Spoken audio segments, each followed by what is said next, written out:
Makalipas ang ilang sandali, dumating si Won sa lugar ng pulong nila ni Song Zuan, at sa likuran niya, isang detective ang palihim na kumuha ng litrato ni Won na papasok sa kafe. Pagkadating, sinimulan ni Won ang usapan. Miss Song, sumagot si Song Zuan, Senyor.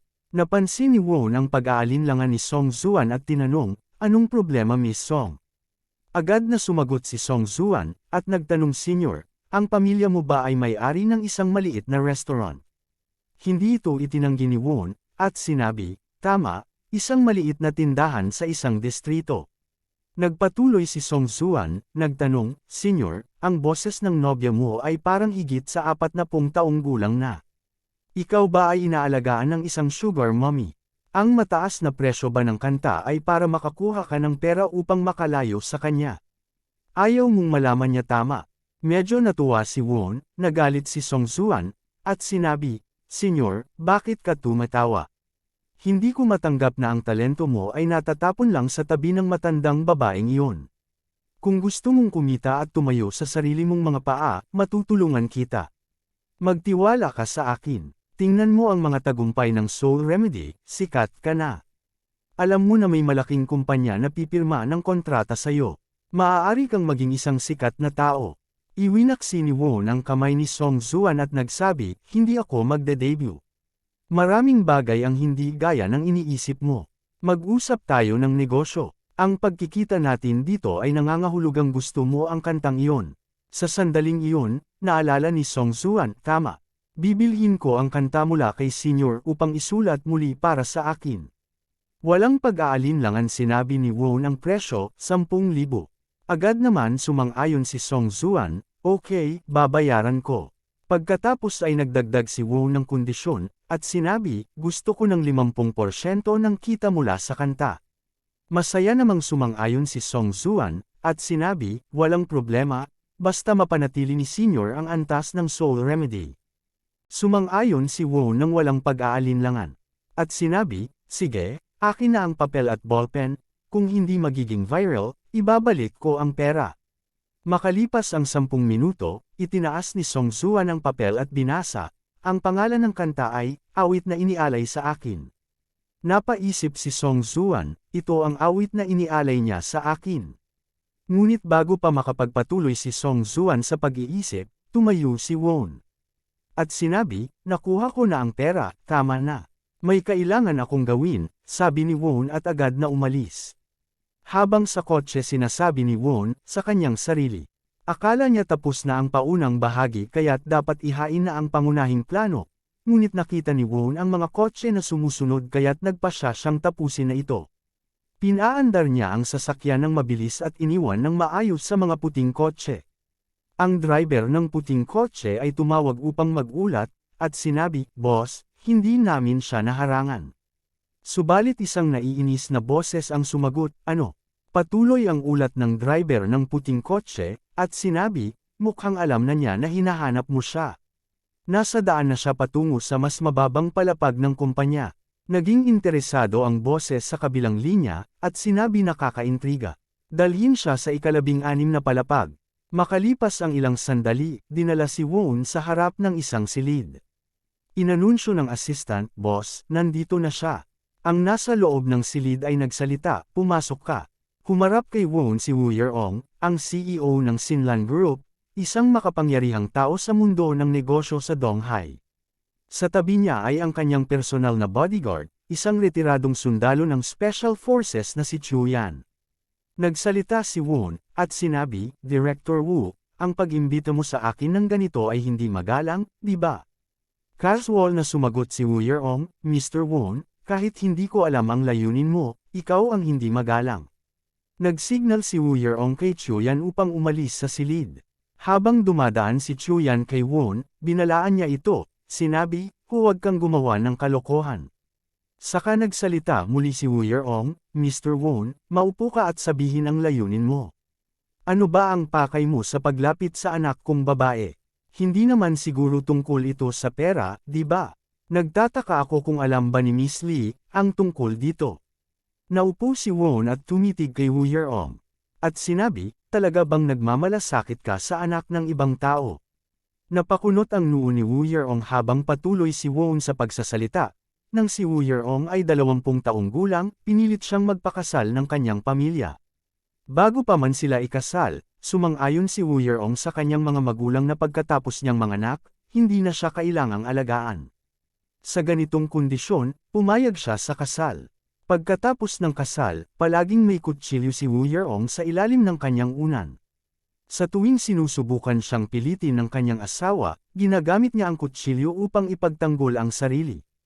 Nagpanggap siyang mahina at hindi kaakit-akit, kaya wala nang dahilan ng kanyang asawa para magalit sa kanya. Nilikha ni Wu Yeong ang sitwasyon kung saan sa mas maraming oras, tila tanggap na rin niya ang buhay may asawa. Nang pumayag ang kanyang asawa na ibang tao na lang ang mag-anak sa halip na siya, ngunit nakakagulat, pagkatapos ng panganganak, nagbago ang isip niya at tinanggihan ang bata. Dahil dito, nagsimula ang digmaan ng kalakalan sa pamilya ng kanyang asawa, at mas lalong gamulo ang mga bagay mula noon. Mas naging interesado si Wu Yeong kay Won, at sinabi, "Alam mo, talagang kakaiba." Si Song Siang ay pumanaw na rin. Kung gusto ni Mr. Won na pag-usapan ang iba pang bagay tungkol dito, sige lang, hindi ko ito alintana. Ngunit pag-usapan natin si Song Zuan.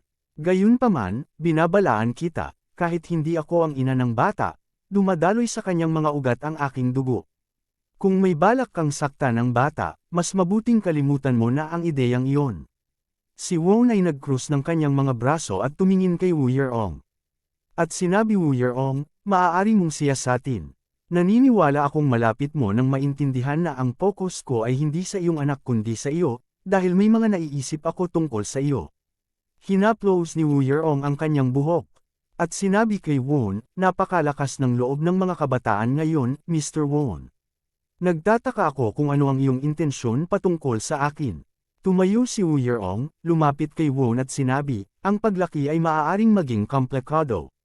Tinanong niya kung alam ni Liu Bing ang tungkol sa mga komplikadong iniisip ni Won patungkol sa kanya. Kalma lang na sumagot si Won na alam niya ito. Lumapit ng malapit si Wu Yeong kay Won at hiniling na magsalita ito ng tiyak tungkol sa kanyang mga komplikadong iniisip. Mahigpit na sinabi ni Won na si Wu Yeong, na kilala si Ding Long, ay nais siyang patayin. Sinabi ni Wu Yeong na wala itong kinalaman sa kanya. Matibay na sinabi ni Won na siguradong papatayin niya ito. Tinuwanan siya ni Wu Yeong at sinabing, "Sige, gawin mo." Ipinagpatuloy ni Won, at sinabi, "Kaya narito ako upang paalalahanan ka na bawiin ang kapital mula sa Chuanhang sa lalong madaling panahon." Itinaas ni Wu Yeong ang kanyang boses, at sinabi, "Ang mga hindi nararapat na mga relasyon ng Li family at ni Dinglong ay may kaugnayan sa aking pamumuhunan sa Chuanhang."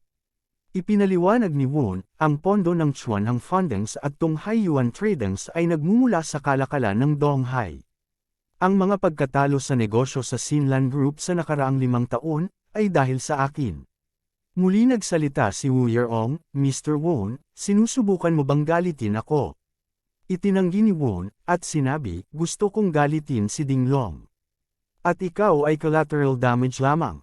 Tumingin pababa si Wu Yeong kay Won, at sinabi, "Wala akong kaugnayan kay Dinglong. At wala akong interes sa iyong mga gawain sa kanya." Ipinagpatuloy ni Won at sinabi, "Si Director Wu ay may mga koneksyon. Ang pinakamalaking shareholder ng Chuanhang Fundings ay si Hua Wangqiu, na siya ring pangalawang pinakamalaking shareholder ng Baywang Fundings. At ang tutuong may-ari ng Baywang Fundings ay si Ding Weifeng." Sumagot si Wu Yeong sinabing, "Lahat ay tinatawag siyang pangatlong kapatid, isang mahalagang tauhan sa ikalawang henerasyon ng pamilya Ding, ang pangatlong anak ng pamilya Ding." Ipinagpatuloy ni Won at sinabi, "At ang pangatlong tiyo ni Dinglong." Nagpakita ng pagkairita si Wu Yeong. At sinabi Mr. Won, "Wala akong kinalaman sa mga ari-arian ng Baywang Fundings at kay Ding Weifeng." Ipinagpatuloy ni Won na ipaliwanag, mukhang hindi alam ni Director Wu, ang malalim na relasyon ni na Hua Wangqiu at ng Ding family. Kapag nagkaproblema sa Ding family, maaapektuhan ka. Tumugon si Wu Yeong na halos may ngiti, at sinabi ang pamilya Ding. "Ginugulo mo sila." Naisip ni Wu Yeong, patungkol sa kanyang kasintahang si Liu Bing mula sa Li family, walang puwersang makakapagtambas sa pamilyang Ding. Hindi pinansin ni Won ang damdamin ni Wu Yeong at sinabi, "Talagang gusto ka ni Liu Bing." Nakikita kanyang huwaran, kaya't narito ako upang paalalahanan ka. Naisip ni Wu Yeong, mas lalo akong nalilito sa rason na ito. At nang binanggit ni Woon si Liu Bing, tila may nadiskubre. Agad na kinuha ni Wu Yeong ang kanyang telepono at tumawag, "Hello Miss Lee, magandang araw." Agad naman na tumugon si Liu Bing, "Magandang araw Ginang Wu." Biglang nabanggit ni Wu Yeong na ang kanyang kasintahan ay nasa tabi niya. Sumagot si Liu Bing, "Alam ko na ito mula pa kanina." Nagpatuloy si Wu Yeong sa pagtatanong tungkol sa relasyon ni Liu Bing, ngunit nagdesisyon si Liu Bing na tapusin ang usapan at kausapin si Woon imbes. Matapos magbitaw ng tawag, naisip ni Wu Yeong na makipag-usap ng direkta kay Woon upang mas maunawaan ang koneksyon ni na Liu Bing at ng Ding family. Matapos nito, nagbago ang tono ni Wu Yeong, at sinabing, "Mr. Woon, nakakapagod mag-usap ng ganito katagal. Gusto mo bang uminom ng alak o champagne?" Sumagot si Woon, "Alak lang ay ayos na." Kumuha si Wu Yeong ng isang bote ng alak mula sa wine cabinet, pinuno ang 2 baso at iniabot ang isa kay Woon. Habang umiinom, banayad na umiinom si Wu Yeong at Woon. Sa nakalipas na kalahating oras, ipinaliwanag ni Woon kay Wu Yeong ang pangyayari tungkol kay Ding Long at kay Dong Yuan. Biglaang tumayo si Wu Yeong at nagtanong, "Gusto mo bang uminom pa ng kaunti?" Habang papunta sa wine cabinet, sinabi ni Wu Yeong, "Mr. Woon, itong 2,000 taong gulang na alak ay mula sa Petres." Biglang nadula si Wu Yeong at muntik nang bumagsak kasama ang bote ng alak. Agad siyang inabot ni Woon para suportahan. Agad na bumalik si Wu Yeong at sinabi, "Mr. Woon, hindi ko alam na nandito ka sa likod." Sumagot si Woon, "Ayos lang, nangyayari talaga ang mga aksidente." Namula si Wu Yeong, at sinabi, "Pasensya na, mukhang naparami yata ako ng inom kanina." Naisip ni Woon sa kanyang sarili, kahit hindi nagtitiwala si Wu Yeong sa mga lalaki, normal ang kanyang pangangailangang sekswal. Ang kanyang pagnanasa ay hindi mababa. Kailangan niyang magkaroon ng malakas na lalaki para masakop siya. Ngayon, natugunan ko na ang kondisyon ng pisikal na contact sa kanya. Ang huling ritmo ay sinusunod ang akin. Hawak ni Woon ang isang bote ng alak at sinabi, "Mukhang lasing na si Director Wu, kaya itigil na natin dito ngayon." Sumagot si Wu Yeong, "Ayos lang, kaunti lang ang nainom ko. Masaya ako nakasama si Mr. Woon ngayon. Hindi pa tayo tapos mag-usap." Biglang nawalan ng balanse si Wu Yeong na gumigiwang at pinaalalahanan siya ni Woon, "Wu Yeong, mag-ingat ka." Hinubad ni Wu Yeong ang kanyang sapatos, kaya agad siyang binuhat ni Woon at sinabi, "Hindi malinis ang sahig, malamig." Naisip ni Wu Yeong, oo nga, hawak pa rin niya ako ng mahigpit. Ang batang ito ay sinadyang gawin ito. Sa loob ng 40 taon, wala pang ibang nagkaroon ng lakas ng loob na gawin ito. Maingat na inilapag ni Woon si Wu Yeong sa upuan. At sinabi ni Woon, "Kung gusto mo pang uminom at mag-usap, magpatuloy tayo." Muling nagtanong si Wu Yeong, "Mr. Woon, sinadya mo bang yakapin ako?" Sumagot si Woon, "Oo, sinadya ko." Naisip ni Wu Yeong, ang lalaking ito ay nakakainis. Kailangan ko siyang patayin. Napansin ni Woon ang pagkainis ni Wu Yeong, at sinabi, "Mukhang galit si Director Wu, pero hindi ko naman niyakap ka sa paraang gusto mo, hindi ba? Hindi mo ba sinadyang magpanggap na lasing at magtanggal ng takong?" Nagulat si Wu Yeong, at naisip, hindi ko inaasahan na nakita niya ang lahat ng aking mga plano. Lumapit si Woon sa mukha ni Wu Yeong, at sinabi, "Bigyan mo ako ng lakas ng loob. Ngunit pakiramdam ko na ang iyong mga taktika sa mga lalaki ay hindi mo dapat gamitin sa akin. Nauunawaan kita, marahil mas kilala pa kita kaysa sa sarili mo." Hindi natuwa si Wu Yeong, at sinabing, "Masyado ka ng kumpiyansa ngayon. Bakit mo sinasabing mas kilala mo ako kaysa sa sarili ko?" Si Woon ay patuloy na humigop ng kanyang alak habang, sinabing, "Director Wu, totoo ba talagang nagpakamatay ang asawa mo? O sadyang inutusan mo lang ang ilang mga nagpapautang na hiyain siya sa lahat ng posibleng paraan na kalaunan ay nagtulak sa kanya sa desperasyon? At siya, pagkatapos na hindi makayanan ang gayong pagpapahiya." Nagpatuloy pa si Woon, "Huwag kang mag-alala, ang pinakakapanabik at lihim na impormasyon ay darating pa. Ang direktor na si Wu na kilala ko ay isang 42 taong gulang na babae at wala pa ring asawa. Sa gabi, kapag nalulungkot ka, lagi mong ginagamit ang laruan na iyon mula sa ilalim na drawer ng cabinet, di ba? Hindi mali na sa ganitong edad ay bukas siya sa aspetong iyon, nauunawaan ko na ang mga hormones ang nagdidikta. Walang dapat ikahiya. Dagdag pa ni Won, Direktor Wu, hindi mo ba naisip na kung magsisimula ang buhay, hindi mo ito mabubuhay ng ganito kalubos? Tulad ng sa kanta na matapang at mas nagniningning kaysa sa pag-ibig na namatay, tulad ng isang bituin na nagniningning sa dilim ng gabi, na mas nakakasilaw kaysa sa twilight sky. Nagulat si Wu Yeong, at inisip, sa gabi ng aking ika-12 kaarawan nang magsulat ako ng kanta sa ilalim ng impluwensya ng alak sa magulo na estado ng isipan. Walang ibang nakakaalam tungkol dito sa mundo. Paano niya nalaman? Sinabi ni Won, mag-inuman tayo ulit. Nakakunot ang noo ni Wu Yeong, at nagtanong, sino ka ba talaga? Iniisip ni Wu Yeong, kahit na ang mga nasa paligid ko ay may natatanging mga pinagmulan, hindi ko pa rin matukoy ang tatlong bagay na ito.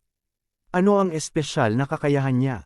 Napaka-unreal nito. Itinaas ni Won ang kanyang baso ng alak at sinabi, huwag kang magulat, Director Wu. Marami pang iba ang alam ko, halimbawa, pagnanakaw ng pinaka-importanteng disenyo mula sa pamilya Song, at pagplano laban kay Zhao Huanan, Jin Kaijun at kay Fan Lin.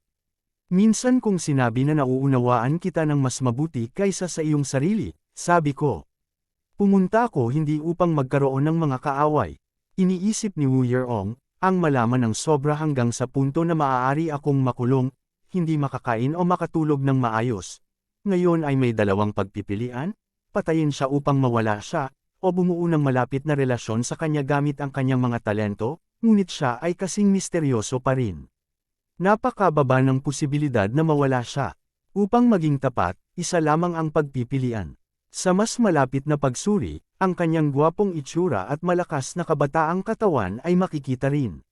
Sinabi ni Wu Yeong, sige, kung hindi ito kaaway, magpatuloy tayo sa pangunahing paksa. Gusto ni Mr. Won na ayusin ang sitwasyon sa Ding family, marahil upang makaiwas sa kapahamakan, tama ba? Si Wu Yeong ay nagsasalita habang kinukuha ang baso ng alak mula sa kamay ni Won. Lumayo si Won mula kay Wu Yeong at sinabi, bibilisan ang proseso. Umaasa akong makakasama mo ako, hindi lamang para sa iyong kaligtasan kundi para rin sa pag-unlad ng iyong karera. Nagpatuloy si Wu Yeong, at sinabi, para kay Miss Lee, talagang nagsisikap si Mr. Won, ngunit hindi ka ba natatakot na magagalit si Liu Bing kapag hawak mo ang aking kamay? Tahimik na sumagot si Won, siya rin ay aking babae. Hindi naiinggit si Liu Bing. Hindi siya normal na babae. Nagsalita si Wu Yeong, hindi nakapagtataka na ganito ang board of directors ng Jinfu Group. Habang nagsasalita siya, iniisip ni Wu Yeong sa sarili, kaya nangangahulugan ito na kahit na ako ay umusad, hindi ako makikialam sa kanilang mga relasyon. Ngunit hindi nagmamalasakit si Liu Bing, kaya hindi ako maaabala nito. Iyan ang aking desisyon. Ibinaba ni Wu Yeong ang baso ng alak sa mesa at sinabi, sawa na ako sa pag-inom, Mr. Won. Bakit ka pa pupunta sa bahay ko para mag-tea at mag-sober up? Nang ilagay ni Won ang kanyang sapatos upang umalis, sumagot siya, kung gusto ni Director Wu ang tea mag-tea tayo. Habang papunta si Wu Yeong sa pinto, tinanong niya si Won, marami kang oras ngayon, Mr. Won. Siyempre, sagot ni Won. Bigla, nalang hinalikan ni Wu Yeong si Won, sinabi ni Won ang mga lalaki lang ang dapat gumagawa nito. Tanong ni Won, magiging maayos ba ang paggawa nito sa pintuan? Pagkatapos nilang maghalikan, maingat na binuhat ni Won si Wu Yeong. At sinabi, sabi ko na, marami pa akong oras. Ipinatong ni Won si Wu Yeong sa kama at nagsimulang maghubad. Maging mabagal tayo, sabi ni Won. Yamakap si Wu Yeong kay Won, at sinabi, kailangan mo pang magsikap.